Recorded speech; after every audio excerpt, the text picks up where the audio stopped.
Magandang araw! Babasahin ko sa inyo ang kwentong Si Pilandok sa Pulo ng Pawikan na muling isinalaysay ni Virgilio S. Almario at iginuhit ni Cora Dandan Albano. Makinig na mabuti. Sawa na si Dato Usman sa lahat ng pagkain. Gusto niya ng naiibang pagkain para sa pagdiriwang ng bagong buwan. Ang itlog ng pawikan! Nasambit niya at kumislap ang dalawang matakaw na mata. Gusto kong kumain ng itlog ng pawikan! Narinig ni Pilandok ang bagong pithaya ng sakim at makapangyarihang si Dato Usman. Kailangan kong iligtas ang mga itlog. Tinawag niya ang kaibigang lumba-lumba at dali-daling sumakay patungo sa malayong pulo ng pawikan. Dalawang pangkat ng piling mandirigma ang sumakay ng dalawang paraw upang tupdin ang utos ni Dato Usman. May dala silang tig-10 malaking basket na paglalagyan ng mga itlog ng pawikan.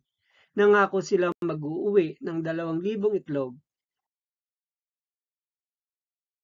Pagdating sa pulo ng pawikan, nag-ipon si Pilandok ng mga batong hugis itlog at inilagay sa kubling puok. Pagkatapos, hinakot niya ang lahat ng itlog na natagpuan niya at itinago sa magubat na bahagi ng isla. Kahit pagod na pagod, ayaw niya magpahinga sapagkat alam niyang darating anumang oras ang mga mandirigma ni Dato Usman.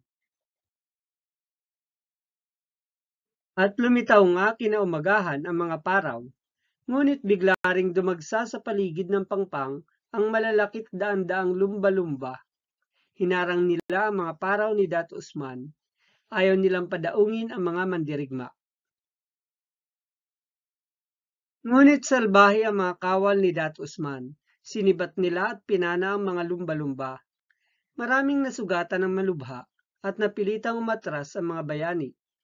Lungkot na lungkot si Pilandok sa naging madugong pagtatanggol sa pulo ng kaniyang mga kaibigang lumba-lumba. Nakadaong ang mga kawal ni Dato Usman. Napagod din sila at nagpahinga nang lumitaw ang nakabalat kayong si Pilandok. Makinig kayo, mga dayuhan! Sigaw ni Pilandok. Magiging bato ang itlog kapag walang pahintulot. Ulitin ko, magiging bato ang itlog kapag walang pahintulot. Magiging bato ang itlog. Ha! Nagtawa na ng mga kawal ni Dato Usman. Sino bang matandang yun? Baka baliw dahil sa labis na itlog.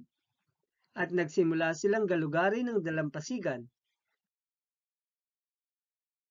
Tuwang-tuwa sila nang makatuklas ng unang pugad ng pawikan sa buhanginan. Maingat nilang inilagay ang mga itlog sa basket. Nang lumaon, naghiwa-hiwalay sila sa paghahanap dahil wala silang makitang ibang pugad. Salamat sa mga naitago ni Pilandok. Nag-iwan lamang sila ng mga bantay sa mga basket at lumakad ng malayo ang mga tagahanap. Ano pat pagod na pagod ang mga kawal at inabot sila ng dilim bago napuno ang mga basket. Naisip nilang magdiwang at uminom ng alak bago matulog para sa pag-uwi kinabukasan. Nasa gitna sila ng pagdiriwang nang muling lumitaw si Pilandok. Makinig kayo, mga dayuhan! Sigaw ni Pilandok. Matutong magbilang! May bantay sa lakay! Nang buksan nga ang mga basket, kulang ang laman. May nawawalang mga itlog. Biglang may sumuntok sa isa sa mga bantay. Isa pa sa bantay ang tinaga. Nagkagulo. Hinakot ni Pilandok ang mga basket at pinalitan ng bato ang mga itlog. Matagal ang bakbakan at nahinto lamang ng marami sa mga kawal ang nasugatan. Kinaumagahan, matamlay na ikinarga ng mga kawal ang mga basket sa kanilang paraw. Ni hindi nila napansin ang pagbigat ng basket.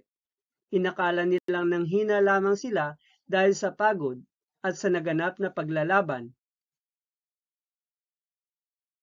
Sa harap ni Dato Usman, buong dangal na iniharap ang mga basket.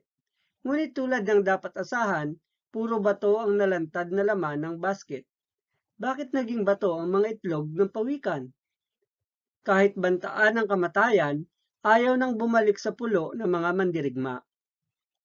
Walang maihahandang itlog ng pawikan si Dat Usman kahit sa iba pang bagong buwan. Samantala, ibinalik ni Pilandok ang mga itlog sa mga pugad na buhangin.